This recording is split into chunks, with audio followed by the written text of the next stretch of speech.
সভাপতি,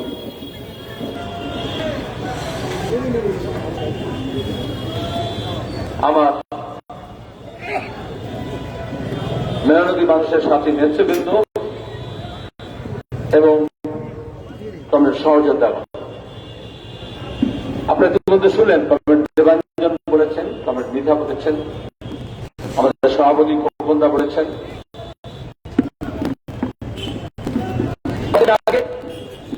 বেকার ছেলেমেয়েরা এসএফআই টিএফআই নেতৃত্বে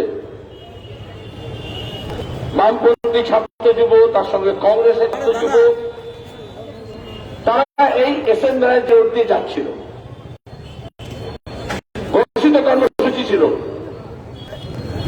নবান্ন অভিযান করবে বেকার ছেলে মেয়েদের কাজের দাবিতে, শিক্ষার দাবিতে, চৌপাশ হচ্ছে শিক্ষা, নিয়োগের দাবিতে, নিয়োগের স্বচ্ছতার দাবিতে, শূন্যপদ পূরণের দাবিতে। আচ্ছা, এখান থেকে নবান্ন কত দূর? এই কলকাতা পুরসভা, তার গায়ে গিয়ে আপনারা মিটিং করছেন। নবান্ন থেকে 6 কিলোমিটার দূরে। এত নির্বোধ কখনো কলকাতা পুলিশ ছিল না। একটা শুনাংশ অপদার্থ অফিসারদের পাল্লায় পড়ে কলকাতা পুলিশের সাথে কলকাতা নাম বদনাম হয়েছে। কলকাতাকে বলা হতো মিছিল নগরী। কিভাবে ক্রাউড কন্ট্রোল করতে হয়, কিভাবে মব কন্ট্রোল করতে, ওটা মব ছিল না যদিও। এটা গোটা পৃথিবীতে কলকাতা পুলিশের একটা উদাহরণ। কারণ আমাদের এখানে সবচেয়ে বেশি জনসংখ্যা, একসময় কলকাতা সবচেয়ে বড় জনবহুল শহর ছিল, সেই জন্য ক্রাউড मैनेजमेंटेর ट्रेनिंग होता ब्रिटिश जमाना से। जब मोहनबागान इस बंद बाबन का खेल भी होता था, आजकल तो नहीं होता है। वो भीड़ को भी कलकत्ता पुलिस संभालता था। जब अंग्रेज के खिलाफ जुलूस होता था तब भी संभालता था। जब सरकार के खिलाफ लोगों का रोष होता था, गांव से किसान आ जाए, मजदूर आ जाए, उसको भी संभालता था। असल बात, जब नीति बिगड़ जाता है, नियत बिगड़ जाता है, तो कदम भी डगमगा जाता है। और आज का कलकत्ता पुलिस का हालत ये देखे, कॉमरेड मोहितुल इस्लाम मेरा पिता के खुद तोड़ लो,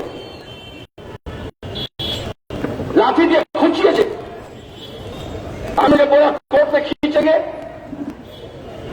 उसके परिवार को हमने वादा किए, जैसे उसके बच्चियों के साथ रहेंगे, उसके विधवा के लिए लड़ेंगे, उसके परिवार के लिए लड़ेंगे, उसी तरह से इंसाफ दिलाएंगे। चाहे जितना भी आला पुलिस अफसर हो, चाहे कालीघाट से से कहीं से भी ऑर्डर ले, किसके बेवकूफी से यहां जुलूस रोका गया था एसएनआई जोड़ में, और चलियाना वाला बाग की तरफ पूरा घेरा गया था। और उसके बाद जुलूस पहुंचते साथ यहां पर मीटिंग हो रहा है। जल कमल, टीयर गैस, लाठी, ये वर्दी वाले पुलिस थे या वर्दी वाले तृणमूल से पता नहीं रहा था। इसलिए जांच होनी चाहिए। जब कोर्ट में हमने खींचे, जब इनका वर्दी उतार के देखना कि इनके अंडरवेयर में और बनियान में किसका छाप लगा हुआ है, किस पार्टी का, तो ये पहुंच गया डॉक्टर फुलाद इनके चेंबर में, नर्सिंग होम में। तो पुलिस कोर्ट में लिखा है, सुप्रीम कोर्ट का ऑर्डर है। ये तो पुलिस के जुल्म के शिकार, अगर पुलिस के जुल्म के शिकार नहीं भी हो, कोई अगर चोट खाया हुआ, एक्सीडेंट का सामना किया हुआ, इंजर्ड कोई अगर सड़क के किनारे है, सड़क में है, तो पुलिस की जिम्मेदारी है उसको लेकर के अस्पताल में ले जाना या ट्रीटमेंट करवाना। पुलिस के मंत्री ममता बनर्जी बोलती है सरकारी अस्पताल में क्यों नहीं गया, नर्सिंग होम में क्यों गया। जब आप सरकारी अस्पताल में जाते हैं तो पीजी अस्पताल के सामने कितने लोग दम तोड़ दिए, उनको बेड नहीं मिलता है, डॉक्टर को नहीं मिलता है। जो पुलिस मिनिस्टर है वही डॉक्टर मिनिस्टर, अस्पताल का मिनिस्टर वही है ना, हेल्थ मिनिस्टर भी। तो जब पुलिस को बोले कि बच्चों को मारो, तो चोर को बोले चोरी करो, तो सौकार को बोले जाग के रहो, तो कम से कम हेल्थ मिनिस्ट्री को बोलना चाहिए था कि अस्पताल से एम्बुलेंस भी लाके रखो, एम्बुलेंस दिया, हमारे वॉलंटियर्स ले गए। अभी बोल रहे हैं कि एसआईटी बनाए हैं, सीट बनाए हैं और फुआद हलीम के पास जाकर के पूछताछ करेगा या के यहां थाना। चलो अच्छी बात है। जोगी जैसे डॉक्टर कपिल को पूछा था, देशद्रोही का काम लगाया था जब गोरखपुर के बच्चों को मौत के हाथ से बचाने के लिए डॉक्टर कपिल खान अपने ड्यूटी से बाहर जाकर के गैस का सिलेंडर जुगाड़ करके, जो सरकार अभी मोदी आ जाए बहुत गैस देंगे, मम्मी बहुत गैस देती है, मंत्री लोग रोज গ্যাস খাওয়াচ্ছে। আর যখন গোরখপুরে যখন শিশুরা মারা যাচ্ছিল তখন বাঁচানোর জন্য গ্যাস ছিল না, অক্সিজেন।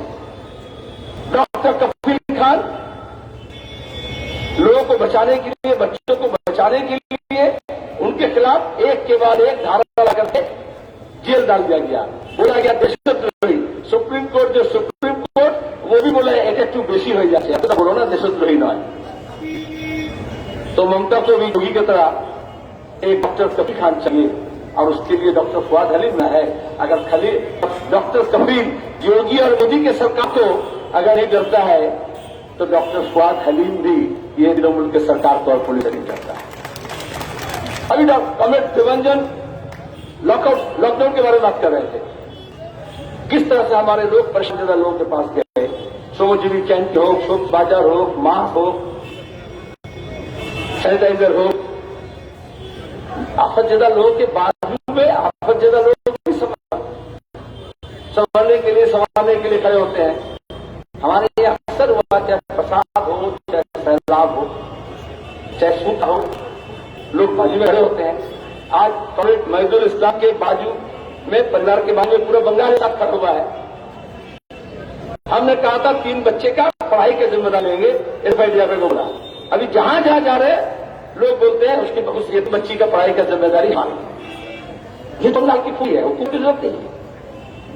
वो बेचारा बेरोजगार था, एक ऑटो खड़ा था बैंक से लोन से, उसकी बहन बोल रही है लाश उठाने नहीं देंगे, पहले हमारा जो बकाया है बैंक का उसको माफी कर दे। हुकूमत का कोई खबर नहीं, बोले दुआरे सरकार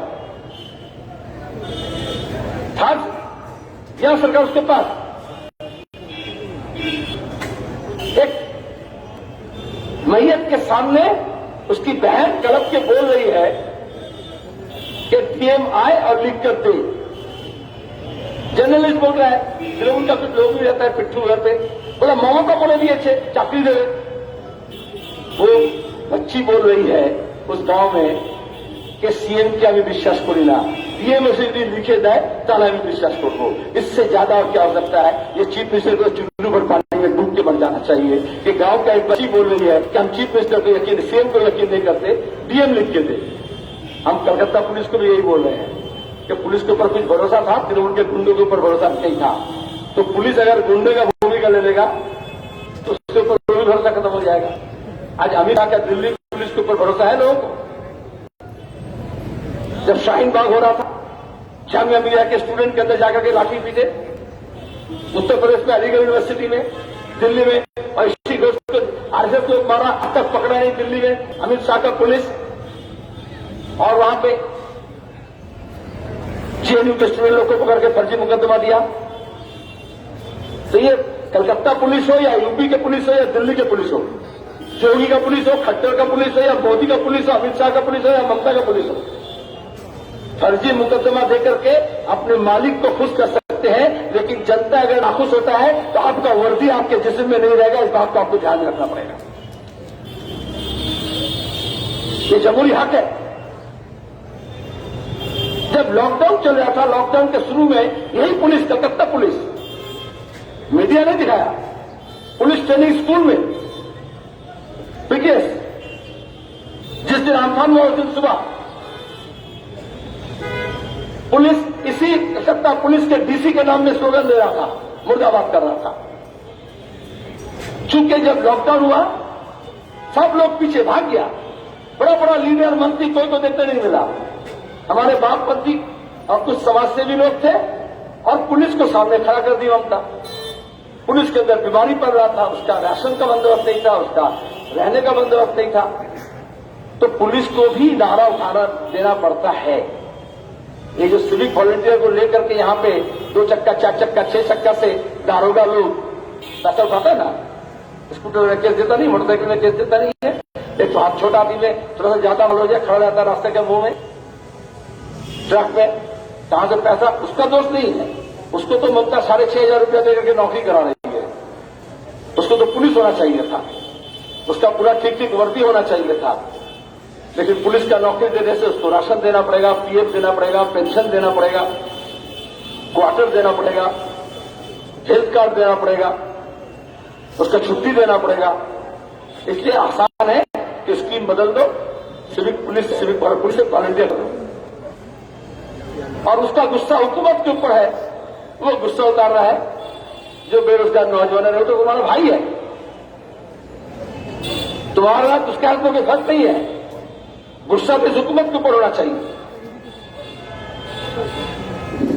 इसी तरह से आपने पूरे मुल्क में देखा, उस दिन जलियांवाला बाग की तरह कांड हो सकता था। जिस तरह से किया गया, यहां के जो हमारे सब पूरे हैं, जो दुकानदार हैं, जो पड़ोसी हैं, हम उनका शुक्रिया अदा करते हैं हमारे बच्चों की तरफ से। सब लोग बोले, गांव गांव से आए थे, तितर बितर हो गए थे। जिसको पाया कोई पानी पिलाया, कोई नाश्ता दिया, कोई निर्मली अल्लाह लेन में, कोई इधर उधर जो घर में घुस गया, उसका सहायता हुआ। और अभी पुलिस आकर के इनसे साक्ष्य जुगाड़ कर रहा है कि डॉक्टर फवाद अलीम के खिलाफ, महबूब इस्लाम के खिलाफ और हमारे वामपंथी स्टूडेंट यूथ के खिलाफ कुछ साक्षी मिलेगा तो केस खड़ा करेगा। अरे भैया, वामपंथी वर्कर के नाम में केस देने का कोई जरूरत नहीं है। तुम जाके अभी अपना वो जो है ना, और तो क्या, हाँ, उसको पहरा दे रहे हो।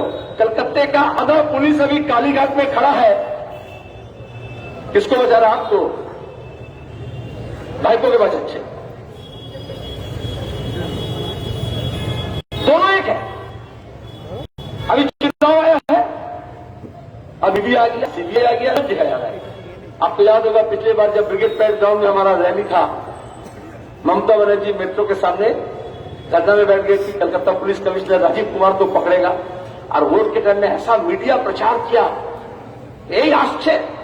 आगे भाइपों के जोर पे, तब पीसी के जोर पे, आगे राजीव कुमार के जोर पे। जब वोट हो गया, कहां राजीव कुमार, कहां सीडी, कहां ईडी, कहां सीबीआई। खेल कम पैसा हजम। हम जब बचपना में छोटे বেলায় ওই সাপুরের খেলা হতো, এখন তো মানেকা গান্ধী বন্ধ করে দিয়েছে। বাঁদর, ভালুক, সাপ এসব নিয়ে খেলা দেখানো হয় না। কথা তো, সাপুরে বিন বাজাবে একটু, সাপগুলো কি হয়, চুপড়ির মধ্যে একেবারে গুটিয়ে থাকে, কিন্তু যেই বিন বাজায় অমনি মরার মতো সাপগুলো তাজা হয়ে যায়। তারপরে সাপুরে ওটাকে ঝুপড়িটা তুলে দিয়ে, চুপড়িটা, ঝাঁপিটা, তারপরে সাপগুলো বার করে আমরা বাচ্চা ভয় পেতাম। জানি ওটার বিষও নেই, দাঁতও নেই, কামড়াবেও না, মারবো না। কিন্তু খেলা দেখানোর জন্য যেটা শুয়েছিল সে ফনা তুলে আরম্ভ করে, ভয় পায়। তারপরে খেলা হয়ে যায়, পয়সা করি এক একটা করে নেয়, তারপর আবার ঝাঁপির মধ্যে ঢুকিয়ে দিয়ে मेरा क्या है हम तो फकीर है बोले चले जाए। যেমন মোদি বলছে না, मेरा क्या है हम तो फकीर है, झोला उठाएंगे और चले जाएंगे, ওরকম ঝোলা তুলে চলে যেত। এইরকম অমিত শাহ, মোদি এখন করছে। কত লোক দেখেছেন, ওই জন্য আমি বলছি। আমি ভোট আসছে বিধানসভার ভোট, ওই ঝাঁপি থেকে ইডি সিবিআই বার করছে। তার আগে মিডিয়া থেকে একটু বিনবাজি দিয়েছে, ভোট আসছে, বিজেপি তৃণমূলের মধ্যে লড়াই হবে, যুদ্ধ হবে, মরাগুলো একটু চান্দা হয়ে গেছে, ফনা তুলেছে। কিন্তু ইডি সিবিআই এই যতদিন ভোট আছে একটু হয়েছে হবে। আর পাড়ায় কিছু দালালরা বলবে, देखो बीजेपी के साथ इनका कितना झगड़ा हो रहा है, ईडी आ गया, सीबीआई आ गया। यहाँ जैसे कलकत्ता पुलिस से लेकर के हुकूमत इस्तेमाल कर रही है, चिट फंड के टाइम में CID, Rajeev Kumar, Bidhannagar commissionerate, Calcutta police commissioner को जिस तरह से इस्तेमाल किया गया चोरों को बचाने के लिए और बाकी गरीब लोगों का पैसा लूटने में जो लोग मदद किया था उसको बचाने के लिए और गरीब लोगों का पैसा मारने के लिए, उसी तरह से पूरा देश जो लूट कर रहा है अमित शाह और मोदी का सरकार, वो आया है कि दीदी का क्या क्या लूट हुआ जरा खबर ले। सजा किसी को नहीं मिलेगा। 7 साल में नारदा, शारदा, रोज एक को सजा नहीं मिला। जो लोग जेल में था, आपके यहाँ का एमपी सुदीप बंदोपाध्याय जेल में। मोदी सरकार, ममता बनर्जी भुवनेश्वर अमित शाह से मीटिंग की, सेटिंग की, जब उसको जमानत मिला, सीबीआई बोला अपील करेंगे। ममता से अमित शाह का बात हो गया और अपील हुआ नहीं। अब आप उसको क्या बोलेंगे, वो बीजेपी है या तृणमूल है? 50-50 है ना। यही है जेल का और खेल का फर्क। आधा टाइम जेल में, बाकी टाइम खेल में। मिलते हैं रात में। और ये राजनीति हो रहा है, सीधा सीधी बात करते हैं, कोई फर्जी मुकदमा से डरते नहीं है। जो तृणमूल वाले बोल रहे हैं कि ईडी सीबीआई आ रहा है, हमको पकड़ रहा है, कोलकाता पुलिस आओ बचाओ, गुंडो आओ बचाओ, आप आओ बचाओ, हम उनसे पूछते हैं तृणमूल के लोगों को ईडी सीबीआई का नोटिस दिया जा सकता है? कोई लाल झंडा के मजदूर से लेकर नेता तक किसी को ईडी या सीबीआई नोटिस क्यों नहीं पकड़ा सकता? आखिर सच्चाई का और बेईमानी में फर्क तो होना चाहिए ना। इसलिए जो लोग अभी भी ये सोच रहे हैं कि ये लड़ाई बीजेपी और तृणमूल का हो रहा है, वो गलत सोच रहे हैं। चोर चोर में भी कभी कभी झगड़ा होता है। पॉकेट मार के जाने के बाद बंटवारा करने के लिए पॉकेट मार के बीच में भी झगड़ा हो सकता है कि तुम्हारा कितना हिस्सा, हमारा कितना हिस्सा। अरे पुलिस अफसरों के अंदर होता है। रिश्वतखोरी का जो पैसा नीचे से उठा ऊपर किया, उसको कितना मिला, इसको कितना मिला, उसको कोई झगड़ा नहीं बोलते हैं, वो हिस्से का बकरा का मामला है। जैसा ये बोले था ना सिद्धार्थनाथ सिंह का भी जैसा वर्गी आ रहा है, भाग मुकुल भाग। आ लोग बोल रही पेपर तो मुकुल भाग बेपाल है। अरे बांग्ला भाग माने भाग ना की, हिंदी में भाग मिलकर भाग मतलब भाग दौड़, बांग्ला भाग माने हिस्सा, अंशो, ले भागा, सही तो बीजेपी तृणमूल का झगड़ा हो रहा, ले भागा दे भागा। मुकुल है चीट फंड का पैसा चोरी का पैसा बस्ता बस्ता कालीघाट में पहुंचाया तृणमूल के लीडरों के पास। जो लोग बिरयानी खाए अल्लाह माफ करे, लेकिन वो ईमानी का असर था ना, पहले तो खूब हुआ, चला ना। उसके बाद अब क्या हो रहा है, मुकुल कहां है? मुझे बोला था भाग मुकुल भाग, तो हिस्सा लेकर के जितना तृणमूल को दिया था उतना एकदम वजन करके फिर बीजेपी के पास पहुंचा दिया। तो तृणमूल का जो लीडर लोग जेल में था, जो मुकुल राय को जेल में रहना चाहिए था, हमरा बोल रहा हूं जेल धरो, चोर धरो, पुलिस के बोल रहा चोर धरो जेल भरो। बीजेपी क्या किया, चोर देखो पॉकेट पर। तृणमूल के अंदर देख रहा है किसका क्या टच मनी, 100 दिन का, कौन काउंसिलर, मेयर, मेयर काउंसिल, जिला परिषद, एमएलए, एमपी, मंत्री, आईपीएस ऑफिसर, आईएएस ऑफिसर, ममता के जमाने में कितना क्या लूटा। तो क्या करेंगे, নোটিশ ধরাও, ফাইল তৈরি হচ্ছে সবার কাছে। তারপরে দেখবেন এই দল থেকে ও দলে চলে যাচ্ছে। যে ভারতী ঘোষ আইপিএস অফিসার বলেছিল না মমতা আমার মা জঙ্গলমহলে, সে এখন বিজেপিতে গিয়ে মমতা নামে মা মাসি নামে গাল দিচ্ছে না। নিয়ম মেনে, সংবিধান মেনে, আইন মেনে চলে একটা জিনিস, और नियम भेंगे, संविधान ना मैंने, आइन ना मैंने चला आरेकटा जिनिस। ये 10 साल में बंगाल के लोगों को तजुर्बा हुआ या नहीं हुआ? এখন কেউ কেউ বলে না 34 বছর ভালোই ছিল বামফ্রন্ট সরকার। অন্তত सलीम भाई जब आप थे, आप लोग तो ये सब नहीं था। ताकत बुला कौन, सीए, एनआरसी, एनपीआर। আরে এই যে এখানে আজকে সিআইটি জমা, এখানে কি বলা আছে, সিকিউরিটি অ্যালায়েন্স সার্ভিসেস ইউনিয়ন। যে কোনো জায়গায় দেখবেন চাকরি হচ্ছে, स्कीमें হচ্ছে, कॉन्ट्रैक्चुअल হচ্ছে, उसका जितना खर्चा है घर चलाने का उतना पैसा मिलता नहीं है। लॉकडाउन के टाइम में मालिक बोला अभी काम नहीं है, बैठ जाओ। नीचे से लेकर ऊपर तक लोगों का आमदनी घट गया। ये सब दुकान बाजार अगर बंद हो गया, मोदी बोला बंद हो, तो जिसका दुकान हॉकर जो चलाता था 3 महीना अगर बंद रहे तो उसका पूंजी खत्म हो जाएगा। क्या आएगा, क्या घर भेजेगा? जिसका 2,000 है, गांव में कोई या शहर में कोई 4 घंटे के नोटिस में बोला लॉकडाउन, तो बिखर गया 2,000, कौन किधर जाएगा? मोदी बोला ट्रेन बंद, ममता बोली बस बंद। आप बोले बीजेपी या तृणमूल अलग अलग है, लेकिन जब बंद हुआ तो दोनों बंद हो गया। अच्छा, बासपंथी কে ছিল, পরিবহনমন্ত্রী কে ছিল আমাদের রাজ্যে? শুভেন্দু। আজ ও कहां है? বিজেপি में चला गया। তখন বাস আর ট্রেন বন্ধ করেছিল দুটো আলাদা দল, দুটো আলাদা সরকার, কিন্তু ভোট আস্তে আস্তে দুটো এক হয়ে গেল। যেমন চোর এখানে ছিল, চোর ওখানে ছিল, দুটো এক হয়ে গেল। তাহলে আসলে এই মোদী দিদি বিজেপি তৃণমূলের যেটা ঝামেলা দেখছেন, টিভিতে কি করছে, একটা ऐसा होता है आपके यहाँ डालना वाला लगता है ना, ऐसा है ना, और एक टेलीविजन चैनल का और दिन भी भाड़े हो गया है, आधा भाड़ा बीजेपी आधा भाड़ा तृणमूल, 50-50। टेलीविजन चैनल में शाम को बैठिएगा, बीजेपी आपके देखें तो कौन है जो 8 साल तक तृणमूल का नेता था, वो अभी बीजेपी का होकर बैठा हुआ है, और इधर की इधर तृणमूल नेता बैठा हुआ है। हम तो जब टीवी आजकल जाना छोड़ते जाके बैठते हैं, उस दिन ऐसा हुआ है, एक्स मिलिट्री है, तो प्रेस क्लब में सेमिनार हो रहा, उसको खूब झाड़े बीजेपी समझ के, 20 साल को बीजेपी देखे हम, तो बाद हमने स्लिप के भेजा है कि स्लिप साहब अपनी भूल को अच्छे ना, हमें अपना बीजेपी ना, हमें तृणमूल तो जाके बोल सकता अपनी, ये दो साई का बात है। और अभी 100 लोग में डिबेट हो रहा है, तो एक तो हम गए, जल्दी होता जल्दी गए, जाके देखा तो वो बैठा हुआ है, तृणमूल हुआ है, तृणमूल के बारे में बहुत बोला, और हंसते हंसते बोल रहा, अपनी तो जानें ना, আমি এখন बीजेपी হয়ে গেছি, আপনি এখন তৃণমূলকে বলছেন, इसका मतलब क्या है? साइड बदल दे रहा है, होता है ना, क्यों हो रहा है? बोले नहीं तो जंग है, तो टेलीविजन में तो लोकसभा चुनाव के वक्त जंग नहीं देखे थे, बाकोट एयर स्ट्राइक, लोग तो बोल रहे, हम भी पार्लियामेंट में खड़े हुए थे, बोले पोस्टर लगा, दीवार ली, जुलूस कर, बूथ कमिटी चंदा उठा, बोले डांस एलिता दाड़न ना, ভোট হবে কিনা মনে হচ্ছে, এখন মনে হচ্ছে যুদ্ধ হবে।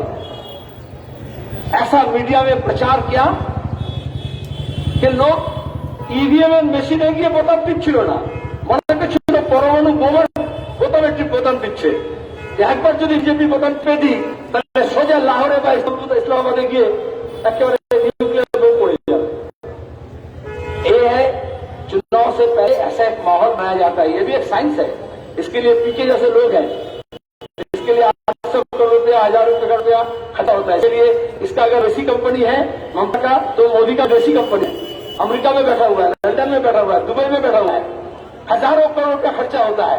आप अखबार खोल देखते हैं तो उर्दू अखबार है, आप अखबार खोल के देखते हैं तो हिंदी अखबार है, आप अखबार खोल के देखते हैं अरे ये तो बंगला है, ये तो रेडियो चैनल होते हैं, अरे सबका मालिक एक है, जो मोदी, जो अमित शाह, ये जो मुकेश अंबानी के हाथ में हमारा खेती, हमारा नहर, हमारा रेल, हमारा हवाई जहाज, हमारा युद्ध विमान, ये सब जो उसके हाथ में देना चाह रहा है, ये उसका खेल है।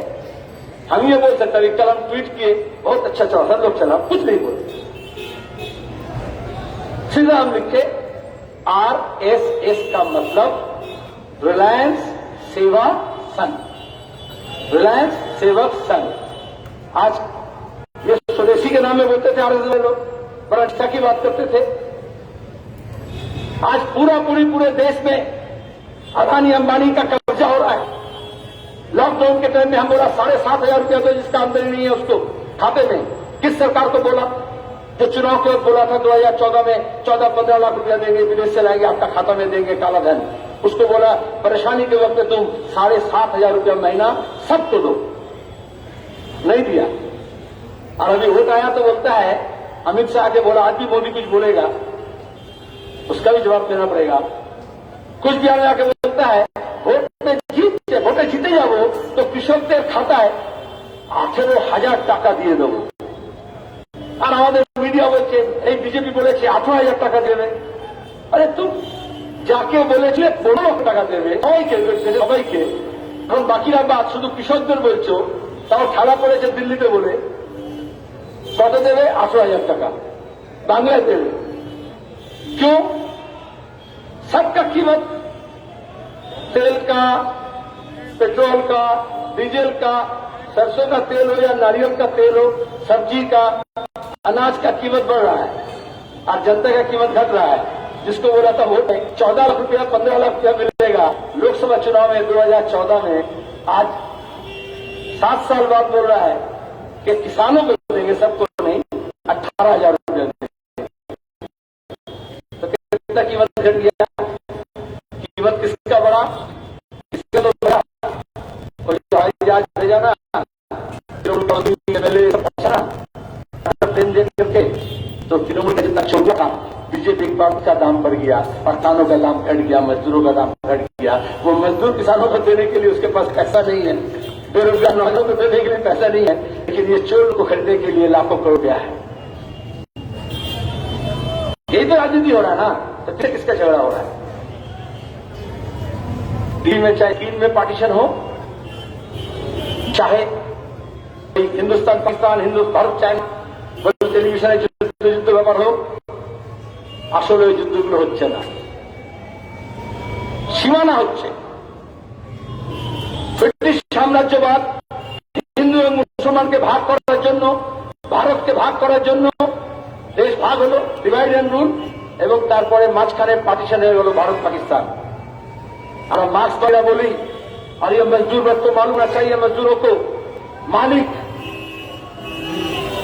पूंजीपति कॉर्पोरेट पूंजी पूरे दुनिया में अपने मुनाफा के लिए निजे लाभের জন্য দরকার হলে শুধু দেশ ভাগ করে না, শুধু যুদ্ধ করে না, দেশের সীমানাকে দিয়ে আপনার ঘরের কাছে সীমানা নিয়ে আসতে পারে। যারা ভারত পাকিস্তান, ভারত বাংলাদেশ সীমানা বলছিলেন, কাঁটাতারের দ্বারা হবে, অনুপ্রবেশ রুখবে, বিজেপি আসবে, অনুপ্রচার বন্ধ হবে, তারা কি দেখছি আমরা? অমিত শাহ স্বরাষ্ট্রমন্ত্রী ভারত বাংলাদেশ বর্ডার নিয়ে কোনো কথা বলছেন, আর টেলিভিশন করে ভারত পাকিস্তান, ভারত চীন সীমানা নিয়ে কথা বলছে। এখন ডিগ্রি বলে, এখন সিঙ্গু বলে, এখন গাজীপুর বলে। আপনারা কোনদিন শুনেছিলেন হরিয়ানা আর পাঞ্জাবের মধ্যে সীমানা আছে? দিল্লি আর উত্তর প্রদেশের মধ্যে গাজীপুর বর্ডার আছে, হরিয়ানা দিল্লির মধ্যে বর্ডার আছে, সিঙ্গু বর্ডার। তাহলে যখন ওদের প্রয়োজন হলো দেশের কৃষি, দেশের বিদ্যুৎ, দেশের বাজার মন্ডি, মজুতদারি ক্ষমতা, এগুলো পুঁজিপতি হাতে তুলে দেবে, তখন দু রাজ্যের মধ্যেও সীমানা লাগিয়ে দিল, বোল্ডার নিয়ে, পুলিশকে দিয়ে, জল কামান দিয়ে, রাস্তার মাঝখানে গজাল ঢুকিয়ে, রাস্তা খুঁড়ে দিয়ে, জেসিবি মেশিন দিয়ে সীমানা বসালো। তাহলে সীমানা বসলো। और उसी तरह से जिस तरह से योगी की सरकार, खट्टर की सरकार, अमित शाह के पुलिस किया दिल्ली में, हरियाणा में, उत्तर प्रदेश में, कलकत्ता का पुलिस को देखकर भी रात के अंधेरे में 10 फरवरी के रात को हमारे नौजवान रोजगार मांगने नहीं आए, इसलिए यहां भी कांग्रेस का वो दीवार लगा दिया। यहां पे भी वो वाइब्रेटर मशीन देकर खोद करके स्टील का फ्रेम को सील कर दिया। ये दोनों में कोई फर्क नहीं है, और इसलिए लड़ना पड़ता है तो दोनों के खिलाफ लड़ना पड़ता है। যখন করোনা হলো আমাদের এই কলকাতা শহরেও এমন প্রচার শুরু হলো, যখন দরকার সবাইকে নিয়ে একসঙ্গে লড়ার, তখন এই টেলিভিশন চ্যানেলগুলো আর আরএসএস, বিজেপি আর কেন্দ্রীয় মন্ত্রীরা এমন করলো, বললে এটা হচ্ছে করোনা জিহাদ, তাবলিগ জামাত, নিজামুদ্দিন। অনেকের মাথার মধ্যে বিষ ঢুকে গেল। পাড়ার মধ্যে দেখলাম বাঁশ দিয়ে ঘিরে দিল, এই পাড়ার লোক ওই পাড়ে আসতে পারবে না, ওই পাড়ার যে লোকটা বালিপুর থেকে লোকাল ট্রেনে করে সকালে আসে, ভাঙা কাচের বোতল, প্লাস্টিক, পুরনো খবরের কাগজ কিনে সে হেঁটে হেঁটে এলো, সাইকেলে করে এলো, কারণ ট্রেন বন্ধ, বাস বন্ধ, কিন্তু পায়ে এসে দেখলো ওরা একটু দাঁড়িয়ে আছে, কি একটা চেক লুঙ্গি আছে, বলা হলো ও তো কোড়া নিয়ে চলে আসবে, ওকে ঢুকতে দেওয়া যাবে না পাড়ায়। তাহলে সীমানা আপনার পাড়ার মধ্যে ঢোকালো। আসলে রোজ হোয়াটসঅ্যাপ থেকে, ফেসবুক থেকে আপনার মগজের মধ্যে ঘৃণাটা ঢুকিয়ে দিচ্ছে, প্রতিবেশীর সঙ্গে প্রতিবেশীকে আলাদা করে দিচ্ছে। যখন কোকা কোলা খাচ্ছেন, কোন আমেরিকান কোম্পানি বানাচ্ছে, তাই প্যাকেজিং হচ্ছে, কেউ দেখছে না। আর যখন এই পাড়ায় যখন শরবতওয়ালা দিয়ে কেউ বিক্রি করছে, তখন আপনাকে বলছে এটা মুসলমান শরবতওয়ালা, হিন্দু শরবতওয়ালা, বাঙালি শরবতওয়ালা, বিহারি শরবতওয়ালা। তাহলে ছোট ব্যবসা উঠে যাবে, ছোট দোকানদার উঠে যাবে, বড় মাল থাকবে। তাহলে ব্যাকওয়ার্ড লিঙ্কেজ, ফরওয়ার্ড লিঙ্কেজ, রাজনীতি এটা করতে হলে ইকোনমিতে কি করতে হবে? তাহলে কৃষকের কৃষি জমি, কৃষক এর অধিকার সব কেড়ে নিয়ে কন্ট্রাক্ট লেবার হাতে দিয়ে দিতে হবে, কন্ট্রাকচুয়াল করে দিতে হবে। আসে মালগুলোকে আদানি আম্বানি কিনবে, আর আমি আপনি বলবো প্রথমে খুব সস্তায় পাওয়া যাচ্ছে, বড় বড় মল হবে সেখানে পাওয়া যাবে। এত মল হয়েছে কিন্তু জিনিসপত্রের দাম সস্তা হয়েছে। আপনি 10 বছর আগে যত টাকা খরচা করতেন দৈনন্দিন বাজারে, সাপ্তাহিক বাজারে, তাতে আর কম টাকা খরচা করেন। কিন্তু আপনি 10 साल पहले जो कमाते थे आज उसके साथ हिसाब कीजिए, तब समझ में आ जाएगा कि महंगाई बढ़ रहा है और ये घट रहा है। শুধু লকডাউনের সময় মানুষকে খাবার দাবারের জন্য এত বাড়তি খরচ করতে হয়েছে। আমার দেশে 46% মানুষ নতুন করে ঋণ নিয়েছে, কারণ রোজগার নেই, কিন্তু ছেলে মেয়েদের খাওয়াতে হবে। 1 বছরে আমার দেশে আমাদের মহিলাদের, মায়েদের ওজন 2 কিলো কমে গেছে গড়ে। ওজন কম ঘটতা হয়, যখন জিনিসের দাম বেড়ে যায় তখন 2 জনের খাবার 3 জনে খায়, 1 বেলার খাবার 2 বেলা খায়। আর তখন আমাদের মা, মাসি, পিসিরা বলে, দিদি বৌদিরা বলে, তোরা খেয়ে নে, আমি পরে খাবো। তাহলে মাছটা আমি খেয়ে নি, আমার দিদি মাছটা খেতে পায় না, ডাল দিয়ে চালিয়ে দেয়, তখন তার ওজন কমে যায়। তখন সে যখন বাচ্চা জন্ম দিতে যায় তখন ডাক্তার বলে তোমার রক্ত নেই, তোমাকে টনিক দিতে হবে, আয়রন টনিক, নাহলে ব্লাড দিতে হবে। আপনি মনে করুন তো, আমার মা, আপনার মা, ঠাকুমা, দিদিমা যখন বাচ্চা জন্ম দিয়েছে তখন গায়ে রক্ত দিতে হয়েছে? এখন কেন গায়ে রক্ত দিতে হচ্ছে? তাহলে বিকাশ হো গিয়া, উন্নয়ন হচ্ছে, এত उन्नयन হচ্ছে, हमारा माँ बहन का जिस्म में खून कम जा रहा है, खून कम रहा है क्योंकि महंगाई बढ़ रहा है। महंगाई बढ़ने के बाद भी आमदनी घट रहा है। এই জন্য লাল ঝান্ডা ধরতে হয়, এই জন্য আন্দোলন করতে হয়। আর সেই আন্দোলন পাশাপাশি মানুষকে কাছাকাছি নিয়ে আসে। তখন এই যে হিন্দু, মুসলমান, বাঙালি, বিহারি বলে বিজেপি, তৃণমূল যেটা ভাগ করছে, তাই আমরা দেখেছি যখন কৃষকরা সিঙ্গু বর্ডারের কাছে আটকালো তখন বলেছিল না খালিস্তানি, এই বিজেপি বলেছিল না। কেন বলেছিল? পাগড়ি পরে এসছে বলে, পাঞ্জাব থেকে এসছে বলে। তাহলে যখন শাহিনবাগ থেকে পাক সার্কাসে যখন সিএ এর বিরুদ্ধে আমরা লড়ছিলাম তখন আমাদেরকে রোহিঙ্গা বলেছিল না, বাংলাদেশি বলেছিল না, বলেছিল মুড়ি খায়, চিড়ে খায়, এটা সব বাংলাদেশি। এই বিজয়বর্গী বলেছিল। তাহলে খাদ্য দিয়ে, পোশাক দিয়ে, চেহারা দিয়ে মানুষকে ভাগ করছে। মোদি বলেছিল পোশাক দেখলে চেনা যায়, আর এই ঘোষ বলেছিল লুঙ্গি পরলে দেখা যায়।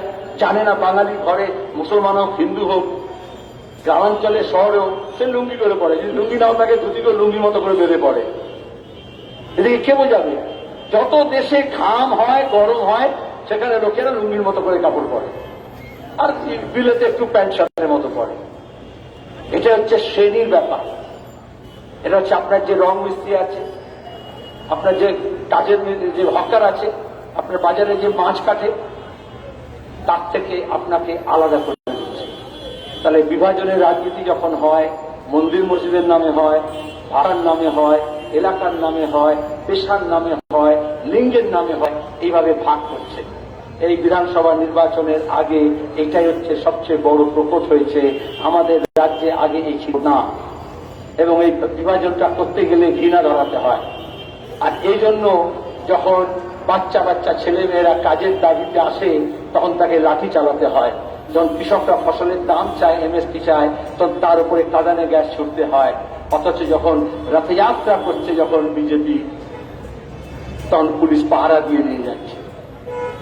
আমার রথযাত্রার সঙ্গে বিরোধ নেই, রথ হোক, প্রত্যেক বছরে রথের মেলা হয়, পাপড় খায় লোকেরা, তেলে ভাজা পাওয়া যায়, গাছ কেনা হয়।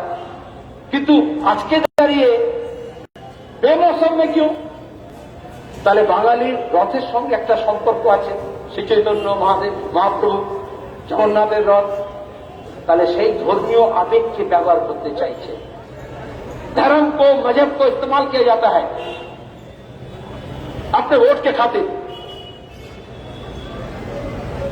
আমরা বামপন্থীরা প্রথম থেকে বলে এসেছি কাজের প্রশ্ন, শিক্ষার প্রশ্ন, অন্নের প্রশ্ন, রেশনের প্রশ্ন, স্বাস্থ্যের প্রশ্ন, হাসপাতালের প্রশ্ন, স্কুলের প্রশ্ন, সেটা বড় কথা। সেটাকে ভুলিয়ে দিয়ে ওরা এখানে মন্দির, মসজিদ, হিন্দু, মুসলমান, আদিবাসী, তপশিলি, রাজবংশী, নেপালি এই তো করেছে। তো ভাগ করে কি হলো? বিমল গুরুং পার্লামেন্ট ভোটের সময় বললো আমি বিজেপির সঙ্গে, এখন বিধানসভা ভোটের সময় চাই মমতার সঙ্গে। যখন পার্লামেন্টে ভোটে যখন বললো বিমল গুরুং মমতার সঙ্গে, মমতা বললে খুনি, বিজেপি এফআইআর করলো, ও বিজেপি ঘরে গিয়ে পালিয়ে গেল। আর যখন আবার বিধানসভা ভোট এসছে, ওই পুলিশ যে বলেছিল খুনি, পুলিশকে খুন করেছে। এই পুলিশ নির্লজ্জ, পুলিশদের বোঝা উচিত। যে বিমল গুরুংকে বলেছে পুলিশ খুন করেছে, তাই করতে পারছি না, সেই আমার যখন মমতার কাছে চলে এলো, এই কলকাতা পুলিশ তাকে পাহারা দিয়ে প্রেস কনফারেন্স করাচ্ছে। এখন ওকে সিকিউরিটি দেওয়া হয়েছে এবং সে এখন তৃণমূল হয়ে গেছে। বিজেপি এবার ওর বিরুদ্ধে ইডি বা সিবিআই লাগাবে।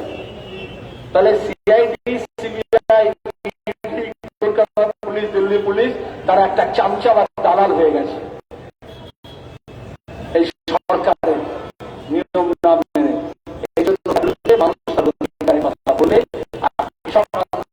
হয় সেখানে রাজস্থান, হিন্দু, মুসলমান ছাত্র জীবন করে যখন অধিকার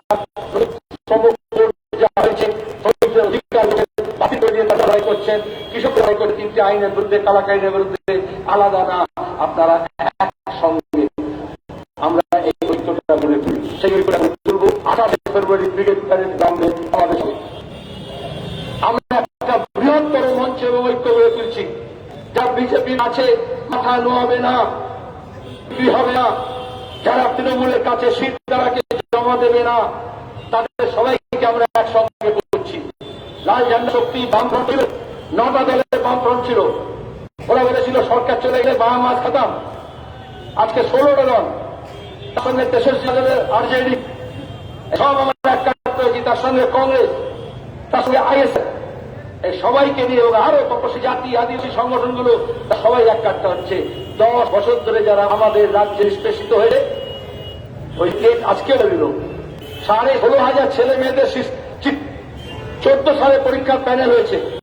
আজ পর্যন্ত এই চোর সরকার অ্যাপয়েন্টমেন্ট দিতে পারেনি, স্বচ্ছ তালিকা করেনি, চুরি করেছে, হাইকোর্ট নিষেধ, মাদ্রাসা যাচ্ছে, স্কুল যাচ্ছে। তাহলে মাদ্রাসা শিক্ষক আর স্কুল শিক্ষক দুটো হঠাৎ একসঙ্গে ওরা মাদ্রাসার নামে ভাগ করছে। এই যে বরকতি থেকে ব্যবহার করেছিল মমতা ব্যানার্জি, এই তো ত্রিপুরা আলমজুরি সব সাংবাদিকগুলো বলেছিল না শাহী কোথায় গেল? ধর্ম ব্যবহার করা হয়েছিল। বিজেপির কাছে মমতাটা শিখেছেন সাধুদেরকে নিয়ে ব্যবহার করে রাজি করা, যেখানে যেখানে চা চলে। যদি অযোধ্যায় যদি শান্তকে চলে, তাহলে একে চাঁদনি দেবে বরদিকে নিয়ে চলতে হবে। কিন্তু পরিষ্কার আমাদের কাছে সাম্প্রদায়িকতার বিরুদ্ধে যদি লড়তে হয়, ধর্ম নিয়ে জায়গা থাক, ধর্ম যা যা, কিন্তু দেশটা সবার, দেশটাকে রক্ষা করতে হলে সবাইকে এক জায়গায় আসতে হবে। আর লাল ঝান্ডা এটাই শিখিয়েছে, কৃষক সভা এটাই শিখিয়েছে, বামপন্থী ছাত্র যুব আন্দোলন এটাই শিখিয়েছে। যখন মিছিল করি তখন কে হিন্দু কে মুসলমান কিছু ঠিক থাকে না, সব এক জায়গায়। মাইনুল মার্গের শহীদ হলে শুধু রফিক কাঁদে না, সমীর বলো, তাপস বলো, সায়ন বলো, তাদেরও মন কাঁদে, তাও সবাই একইভাবে দুঃখিত হয়। তাহলে কাজের দাবিতে যেমন আমরা এক, কাজের দাবি তোলার জন্য আমরা এক। हक के लिए अगर लड़ना होता है तो आपको इंसाफ का साथ देना पड़ेगा, और हक और इंसाफ के साथ अगर देंगे तो बेईमानों के साथ आप समझौता नहीं कर सकते। और चीट हो या चिटिंगबाजी के पैसे से भी हो, कुछ बेईमानों को खरीद सकता है, सच्चा इंसान को कभी खरीद नहीं सकता। इसलिए 28 तारीख को गेट पैड के ग्राउंड में सब हम दावा देने कुछ चल के न्योता देने, हमारा पुराना मोहल्ला है, आना पड़ेगा ना, हमें ब्रिगेड হবে, খেলা হবে। আমরা বলছি না, সব তাজা করে ওরা। লড়াই হবে কিনা? লড়বো, জিতবো।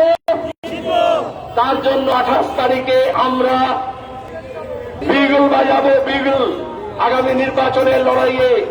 আর সেই লড়াই আপনারা সবাই শুধু সামিল হবেন তাই নয়, আপনাদের গ্রামে গঞ্জে পাড়ায় মহল্লায় প্রতিবেশীকে, एक दुकानदार है दूसरे खरीदार को, একটা রিক্সাওয়ালা তার একটা প্যাসেঞ্জারকে একটা ট্যাক্সি ড্রাইভার, একটা অটো ড্রাইভার তার প্যাসেঞ্জারকে, একজন প্যাসেঞ্জার অন্য একজনকে যদি আপনি আপনার মনের কথা বলেন, তাহলে সেটা যতটা শক্তিশালী হবে, ওই ঘন্টা খানেক 24 ঘন্টায় পয়সা দিয়েও বিজেপি তৃণমূল যা বলছে তার সঙ্গে মোকাবিলা ওরা করতে পারবে না। আমাদের সঙ্গে আমাদের মনের কথা আপনার ছেলে মেয়েদেরকে, আপনার বন্ধু বান্ধবকে, আপনার আত্মীয় স্বজনকে, আপনার প্রতিবেশীকে বলতে হবে।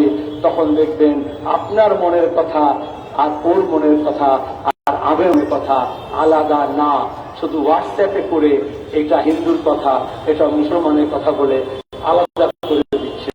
নিজের অভিজ্ঞতায় নিজের মতো কথা বলবেন, আর তাহলে বুঝবেন এই রাজ্য বিজেপির বিকল্প তৃণমূল নয়, তৃণমূলের বিকল্প বিজেপি নয়। बीजेपी और तृणमूल एक ही माल है। जो दुकान में देखते हैं ना, जो पुराना माल होता है ना, उसको सामने रखता है, अच्छा माल होता है वो पीछे रखता है, क्योंकि खरीदार का हाथ तक जो आएगा। तो बीजेपी तृणमूल में ऐसे ही हो रहा है।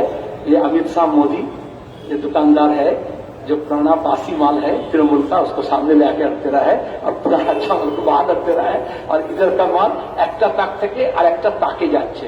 मालिक मुकेश अंबानी है, चाहे वो जैसा दुकानदार का दो ताक होता है ना, दो तरफ दो रैक होता है, एक तो बीजेपी है, एक तो तृणमूल का है। कभी ये बोतल इसके ये रैक से उठा करके यहाँ डाल दे रहा है, कभी ये रैक से बोतल उठा के यहाँ डाल दे रहा है, और लोके बोलছে देखो ওদের এই एक्टर ওদিকে চলে গেল, এই एक्ट्रेस ওদিকে চলে গেল। अरे उनके पास एक्ट्रेस और एक्टर है, हमारे हाथ में हसिया हथौड़ा और ट्रैक्टर है, और हम नया हिंदुस्तान का नया इतिहास लिखेंगे। आप सब शामिल होंगे। शुक्रिया।